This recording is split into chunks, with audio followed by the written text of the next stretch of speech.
At the edge of our town, there's a shitty little gas station that's open 24 hours a day, 7 days a week, and sometimes longer. If you were to go inside, you would probably see a tired cashier sitting behind the desk doing his best to mind his own business. He's real. You may also see someone else. You may also see something else. If you're curious about the reality of anyone or anything, including yourself, inside that small ammonia-scented flickering fluorescent collection of off-brand junk food, dirt, 4 walls, and a roof, may I recommend that you follow the cashier's lead and mind your own business. I've been working at that gas station almost non-stop since I graduated high school, and at this point, I doubt that I could quit if I wanted to. Not long ago, a doctor recommended I started keeping a journal, and after some consideration, I might as well give it a shot. It's not like any of the traditional treatments are having an effect, but enough about me. Let's get back to the interesting thing, the gas station. I spent a decent portion of my shift last night trying to decide how to begin this journal. Where can I start? Where would it make sense at all? How do I explain the gas station to someone who hasn't experienced it? I've tried telling some stories before, so I know what to expect. People don't believe it, or people don't want to believe it. I still remember the difficulty I had last year when I had to call the sheriff's station and explain to the new girl that half of a pig had broken into the store and was running amok, breaking things and screaming in the voice of an old woman. Yes, I meant a half a pig. Yes, a pig. The front half. No, this isn't a joke. I'm at the gas station. What do you mean, which gas station? Is this your first day or something? Oh, it is? In that case, can I please talk to somebody else? She finally put me through to Tom. He's the detective that drew the short straw all those years ago and ended up on official gas station duty. That was back before his hair turned all white. He's been in enough times now that all I have to say when he picks up the line is, "It's a half pig, it won't stop screaming, and I can't catch it." Then he grunts, mutters something about being pretty freaking weird, then drives out to help me catch it. Tom's a good guy.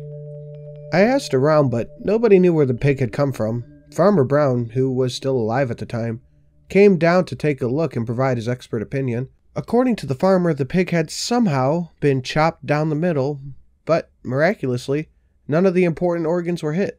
Nothing supernatural about it. Just really unusual. It stayed at the local elementary school as kind of a mascot for the summer before a scientist and his team from somewhere up north offered the school $1,000 to take it. For science, I suppose. I don't mean to ramble, but my point is that it's hard to believe some of these stories if you haven't been inside the gas station at least once. And maybe you have. We're the only gas station around for miles. We're close enough to some big crossroads. If you've ever been out here driving in an unfamiliar part of the country and found yourself lost, it's not impossible that you could have found yourself at my doors, looking to top off your tank or ask for directions. If you have a strange memory of a weird place that somehow doesn't seem to fit, there's a chance we actually met. It was late into my overnight shift when I decided to start writing. I took notes about what was happening, I jotted down a few of my stranger memories, but consciously decided to leave out the stories that were so unbelievable that I won't even waste people's time with them. I call those my try and forget stories. I was writing it all down on a book of receipt paper when Carlos interrupted me. Carlos is one of the part-timers at the gas station. We have a pretty long list of part-time employees here. The owners like to hire transients, drifters, hitchhikers, passers-by, and runaways looking for work for a few days.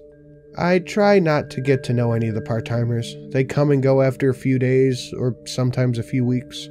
Rarely long enough to make any kind of meaningful relationship. But then there's Carlos, who's been working here for almost a year now. He started out as part of a prison work relief program, and he was the only one of the 12 prisoners that didn't disappear during a freak snowstorm last December. But that's none of my business. Carlos did his time, and when they released him, he came to work here, cleaning the store and unloading trucks. He comes in 6 times a day for each of his 30-minute shifts. Now that I think about it, I'm not exactly sure what he does during those shifts. The store is never clean and the trucks only come in twice a week, exclusively during daylight hours, as per management following the recent incident. Maybe one of these days I'll ask Carlos what he does for the owners, All I know is that he's the closest thing to a friend that I have here.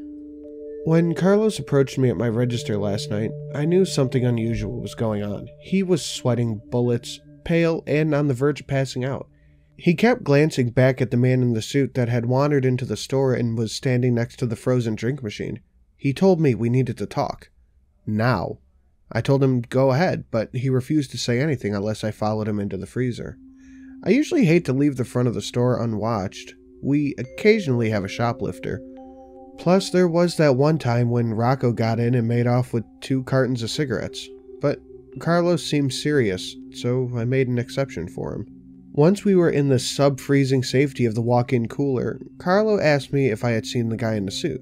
I said, yes. I saw him. He asked if I knew the guy. I said, yes. I'd seen the guy around town. His name was Kiefer. He was running for some kind of office. I can't remember which one, and stopped by the gas station every now and then. He drove an old black SUV that only took premium. I didn't know him much from in town, but he was definitely a local. His picture was framed in my high school trophy case for one of those sports competitions he had won years before I got there. We only have so many things to be proud of, I suppose. I knew of Kiefer, but we weren't exactly acquaintances. I told all this to Carlos and he just shook his head and said, no, that can't be Kiefer. I said, why not? And Carlos told me, that can't be Kiefer because Kiefer's been dead for 2 days. His body is in the trunk of my car right now. And that's where things started to get weird.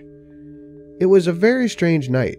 Between the hand plants, Farmer Jr., the cultists that wouldn't leave me alone, I hardly had any time to collect my thoughts. And of course, there was the Carlos situation.